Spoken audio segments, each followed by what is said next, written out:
dual-listed companies with Shanghai and Hong Kong listings can now use a mainland auditor. Now, actually, before that was announced and consulted upon and so on, the SFC did call me up and say, aren't you going to object to this? The whole notion of giving up on Hong Kong auditors. Now, I would say, and I said to them, if I thought that Hong Kong auditors had high standards to protect, I would be concerned.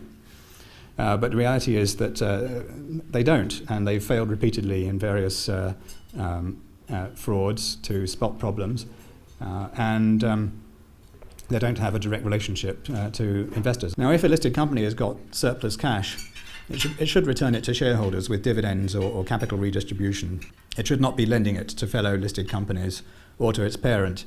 It's a Confucian ideal for children to support their parents, but it's got no place in listed company governance.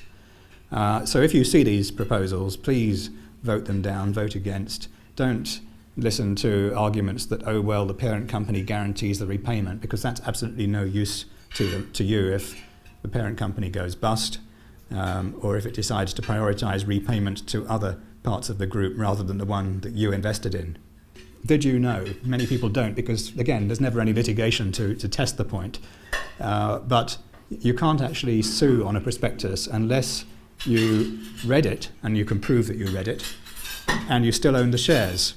If you bought them in the secondary market, you didn't buy them from the company, you bought them from someone else, and you're never going to find them.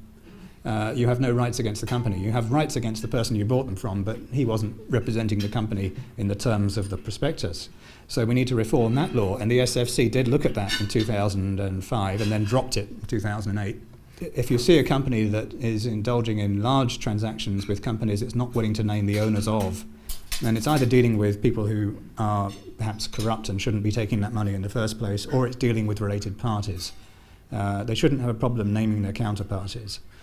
If they're doing things very close to the year end to pull a rabbit out of the hat in earnings terms, you should be very concerned. So one company I'm very concerned about right now is Renhei Holdings.